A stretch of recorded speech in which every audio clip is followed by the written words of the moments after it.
Miscalculated the Ayatollah in this regime for a very long time. Barack Obama and Joe Biden were fools when it comes to Iran. What did Donald Trump do? He smoked them out. They do not want peaceful nuclear power.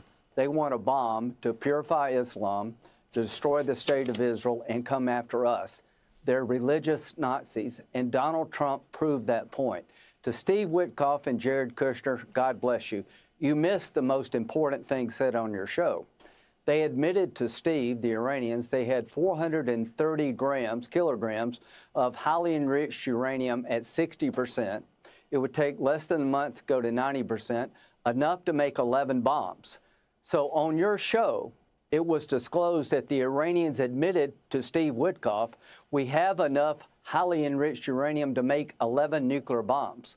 We literally dodged a nuclear bullet. If President Trump had not done this, they could have had a nuclear capability within months, weeks, not months. And if they had a weapon, they would use it. To all those who don't believe that, you're stupid. You're a fool. And I hate to be so harsh. People got Hitler wrong. Donald Trump is the right man at the right time. To our allies, if you can't join this fight, what fight are you going to join? To Spain. You won't let us use your our air bases in your country to stop a homicidal regime from getting nuclear weapons that terrorize the world. I am encouraging President Donald J. Trump tonight to move all of our bases out of Spain. You know, we have an Article 5 commitment to Spain under NATO, but we shouldn't have air bases in a country that will not let us use those planes to protect the world against a religious Nazi regime. As to Lebanon, there is a military leader in charge of the Lebanese army that I don't trust as far as I can throw him.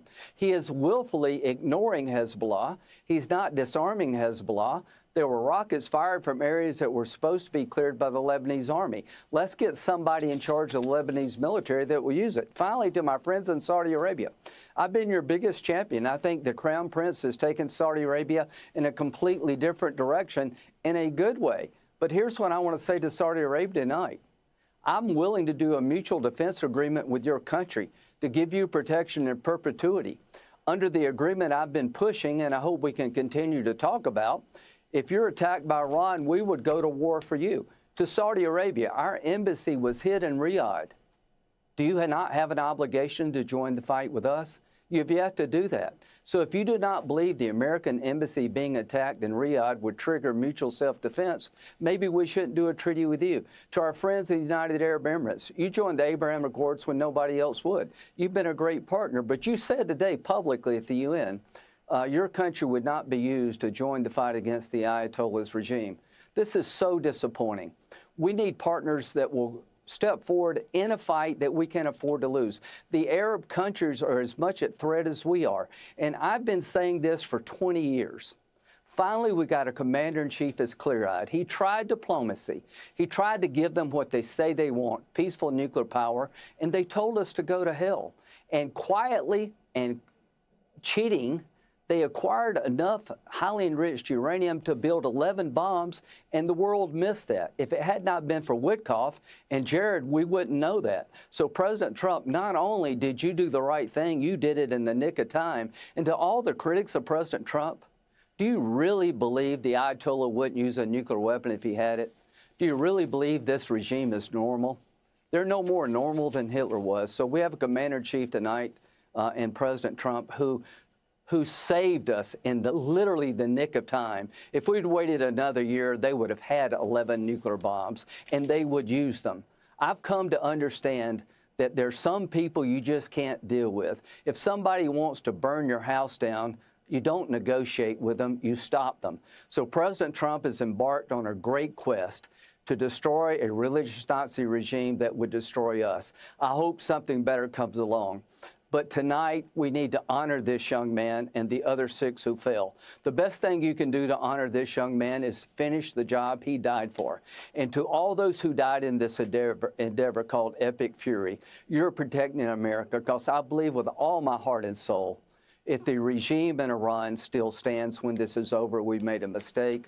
If they had a nuclear weapon, they would use it. They've been lying about what they're doing with their nuclear program. They want to bomb because they're Nazis. They're crazy. They want to kill all the Jews. And the Jews have been down that road before. To our friends in Israel, God bless you. I'm with you in every way. To all the anti-Semitites, to all the isolationists, I don't believe.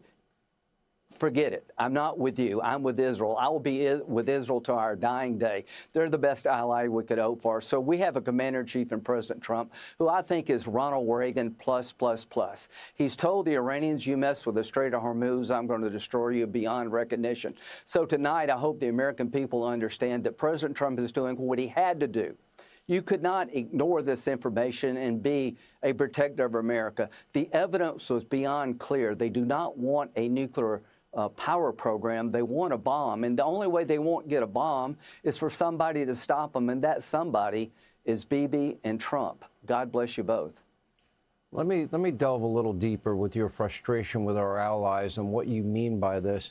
I was particularly, like you, shocked over Spain and Great Britain and Macron in France. Now, I've looked at Europe. Europe is in a precipitous decline, and Secretary of State Rubio pointed this out in a speech in Munich. The president has been pointing it out. The president had to drag Europe kicking and screaming to pay their fair share for NATO.